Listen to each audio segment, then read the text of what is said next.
Apa kabar ya pemilihan raya Partai Solidaritas Indonesia atau PSI setelah Presiden ke-7 RI Joko Widodo nggak jadi ikutan? Siapa saja yang kemudian mendaftar jadi calon ketum PSI?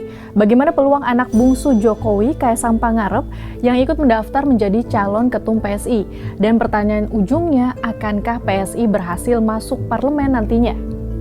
Hingga pendaftaran calon ketua umum ditutup pada 23 Juni 2025, hanya 3 kader PSI yang mendaftar. Mereka adalah Ronald A. Sinaga atau Bro Ron, Ketua Umum PSI Kaisang Pangarep yang merupakan putra dari Presiden ke-7 RI Joko Widodo, serta Agus Mulyono Herlambang yang pernah menjabat Ketua Umum Pergerakan Mahasiswa Islam Indonesia periode 2017-2021. Bro Ron yang pertama kali mendaftar sebagai calon ketua umum PSI didukung oleh 6 DPW dan 36 DPD. Adapun Kaisang yang merupakan calon petahana mendaftar dengan menyerahkan berkas dukungan dari 10 DPW dan 75 DPD. Sementara itu, Agus Mulyono maju dengan dukungan 6 DPW dan 24 DPD. Dari 3 nama ini, publik pasti sudah bisa menebakkan siapa yang berpeluang besar menjadi ketumnya.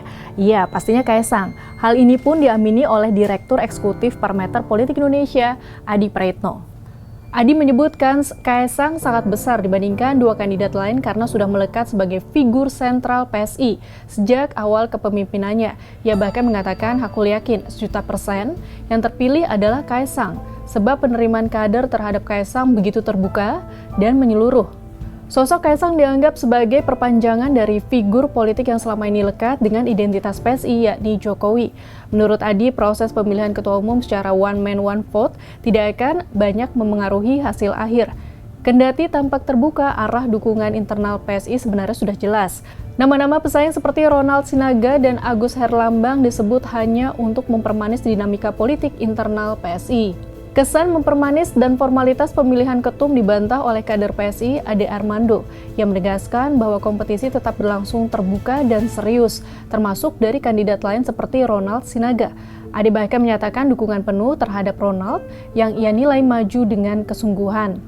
Selanjutnya, jika nanti Kaisang benar-benar terpilih lagi menjadi ketum PSI, apakah kali kedua kepemimpinannya bisa mengantarkan PSI ke parlemen?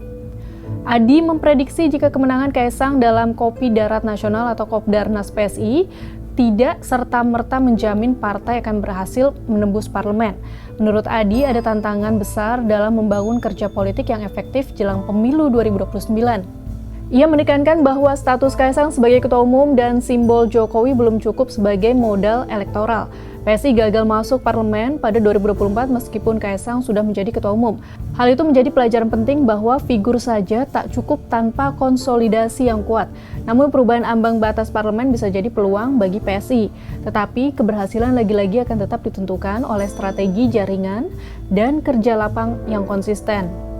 Oke deh sahabat Kompas, kita tunggu 19 Juli 2025 saat pengumuman hasil pemilu raya PSI di Surakarta, Jawa Tengah. Apakah Kaisang, Bro Ron, atau Agus Mulyono yang berhasil duduk di kursi PSI 1? Dan apa strategi yang mereka terapkan untuk masuk parlemen?